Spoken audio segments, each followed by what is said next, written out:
Conversations about race can induce a feeling that experts call racial anxiety. And when we're anxious, we can't always think clearly. If this feeling starts to derail the conversation, there are a few things that you can do as a group to get back on track. First, let the group know you want to pause. Share what you're feeling in the most respectful way possible. And then as a group, have a short conversation about what was shared. Remember to be present and listen with respect. This is about you and your Starbucks family sharing this experience together. We are here to make Starbucks a place where everyone feels welcome, full stop. There is the immediate reason we are gathering, and that is the disheartening situation that unfolded in Philadelphia, where 2 young men were arrested in a Starbucks store. Prejudice in public accommodation is deeply rooted in America. And core to our mission has always been being that third place where everyone feels welcome. But the reality is, being that third place in 2018 is far more challenging. There's homelessness, substance abuse in our bathrooms, mental illness. These are all issues that a good portion of you face each and every day. Yet my hope in gathering us is that Starbucks can become a place of welcoming, of warmth, and of inclusion for all. Race relations in this country, it's easy to wonder if inclusion for all is even possible. Here's my belief. Growing up, this term called colorblind described a learning behavior of pretending not to notice race. That doesn't even make sense. So today, we're starting a new journey, talking about race directly, what my friend and Starbucks board member, Mellody Hobson, calls being color brave. I know that for me, welcoming people in my life starts first with sharing who I am, and then listening closely to where someone else is coming from, who they are, what they are proud of, what makes them them. Now, usually when we do this kind of thing in our everyday lives in America, we try to find similarity between people. We try to find ways in which we are alike, and that's good. Yet, it turns out there's also great advantage in your work, in your life, in your relationships, to learn to love what makes you different from someone else, to seek out how someone is different, and that is what makes them interesting. It's a life skill to make someone else in your presence. Now let me be clear, I never thought the third place was a physical environment, although it's defined by the 4 walls of our store. This third place is a feeling, it's an emotion, it's an aspiration, where people come together and are uplifted as a result of the sense of belonging. I want to ask you that together, we do everything we can to build that third place in your store, in your community, in every neighborhood, in an ever-changing America where everyone is welcome, in an ever-changing America where we will be the kind of company, the kind of third place, where our values, our love, our humanity, our respect, and our dignity for everyone will create the most welcoming environment for every single person. That's my hope for the company. That's literally my hope for the country. And I think we will all be better for it. Thank you very much. So a lot of people talk about being colorblind. What is it about colorblindness that creates a problem? Our brains can't not see people's different racial categories. That's the way we've grown up to evaluate people. So we can't turn that off. And this is something that Fred talked about beautifully. It seems to me, from what I hear from my friends who are people of color, they don't want me to not see them as their full selves. And for many people, their full selves involves a sense of racial identity. Help me understand, as practitioners, how you explain to people what implicit bias is so that they can start to recognize it. We usually start by having people understand how their unconscious brain works. So we have an exercise that we could do that would give us all a chance to see what it means to have your unconscious brain overcome your conscious brain. Okay. Between ages 8 and 10, we've already started to kind of process racial stereotypes. And so we're making those quick decisions. We're kind of seeing people and putting them into categories that have meaning for us. And where our brains are going in that is essentially to help us navigate. When we are under time pressure, when we are multitasking, when we don't have enough information to make a decision, that's when we are most vulnerable to making a mistake and relying on those negative schemas or those negative stereotypes in order to make a decision. Just to bring it to a store. At my store, I have a transit gentleman. His name is Steve. He comes in every day, but he's a customer. But his appearance is that of somebody who lives on the street. My initial response was, I don't know this guy. He's not really supporting the atmosphere that I want to have in here. But I had to check that and engage and just watch, and talk. And now we're good friends. And he comes in there all the time. This is the type of moments that we're trying to create.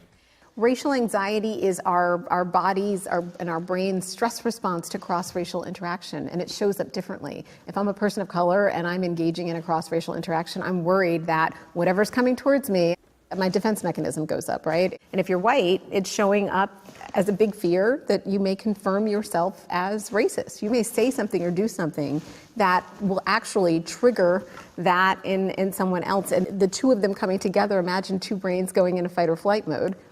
But the racial anxiety actually helps us understand that interpersonal work that we need to do is really one of the key things that's getting in the way. Why is There's this saying around, being woke, Yes. and we hear that a lot. Would you say that Starbucks is woke or Starbucks is waking up? That's a good one. I actually think I'll have to say that we're waking up. Yeah. Because even in my position, being an African American female, I'm learning a lot. I'm learning a lot from my 23-year-old. I'm learning a lot from my engagement on social media. I'm learning a lot from just being in our stores and listening to the stories of our partners. Yeah, and I think, this journey of listening to understand. Yes. And then going through a little bit of self-discovery. Each human life experience creates a set of unconscious bias. Yes. And understanding those policy. for each. Whether a person makes a purchase or not, they are welcome in our spaces. This includes the use of restrooms, cafes, and patios. Regardless of whether a person makes a purchase, they will be considered a customer. So partners, everyone who crosses the threshold is a customer. Well, this is important direction. We know some of our stores are complex and dealing with some very challenging situations. What I saw in a store just last week was a customer that had come in over the threshold and was using language that was making some other customers uncomfortable. And so our barista walked out from behind the counter and went up to this customer and said, "You're in our store every day and we love that this is your third place. But from one human to another human, the language you're using is making other customers uncomfortable.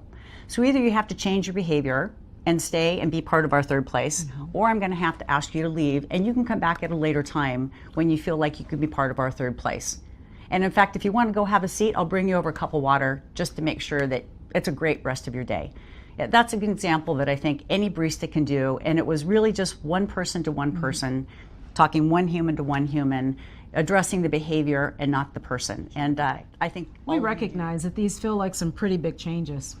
And we're doing many things to support our partners in the face of this policy change within our U.S. stores. First, we will provide a listing in every store of local services to reference and access. The listing will include resources for mental health challenges, housing shelters, substance abuse services, and lastly, 911 protocol. Second, we will have ongoing operations education and development composed of 12 modules to be delivered over the next 12 months. These education and development modules will be able to be accessed through our new iPads and through Workplace. Third, we will review and revise policies that will enable a new customer service level in our stores. Fourth, we will host a leadership conference for store managers in the next year. In advance of the conference, we will create policy together through partner engagement and through collaboration. We've got a lot of work ahead of us, and we're all in this together. When I first started working there, I had to deal with difficult homeless customers all the time. I had to reevaluate the way that I approached those scenarios with my customers by remembering that when I was in college, I ended up being homeless.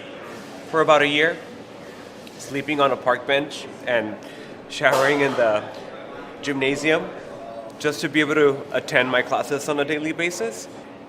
I remember one day I had a homeless customer in our store who was just hanging out, for a little bit too long, and he had not, made a purchase or anything. And I was on my lunch break, and I brought my food and sat right next to him, when nobody wanted to, because he had a smell and he looked a certain way. And the way that I approached the situation is by always treating my customers, especially my homeless customers, the way that I wanted to be treated when I was homeless. It was my second day. I was going to do my regular walkthrough, lobby slide as we call it. And so I went to go check the restrooms to make sure they were stocked. And to my surprise, I found someone in the restroom shooting up. Immediately, I shut down, I froze, and I removed myself. And then me sitting outside the door, I was like, you're in charge, this is your floor. You have to take charge of the situation. So I immediately opened the restroom and I said, sir, you have to get out my restroom right now. You have to leave my store. In that moment, I was so in shock. I had to collect myself. My second thought was, I'm happy it was me and not one of my partners or a little kid going into the restroom. And so in that moment, I was asking myself, what can I do differently if I ever face this situation again? I learned that at the moment, we're all people, we're all human. Of course, this particular thing that they're doing, misusing our restrooms, yes, that's a bad thing, but it doesn't make them a bad person. I think you guys shared some great examples of the responsibility when you put on your green apron to inspire and nurture each other. So I was working in a store one weekend, and we were a store that's on a transit line. The bus dropped off right in front of our store, and then every bus let out, everybody'd come in, get some coffee, want to use the bathroom because they were in the midst of a trip. We had one customer come in specifically who asked for the men's restroom key. In that store, we had two separate keys. One was blue for the men's, and the other one was pink for the women's. They asked for the men's key, and we handed them the women's key because although the individual identified male, they looked female to us working behind the counter.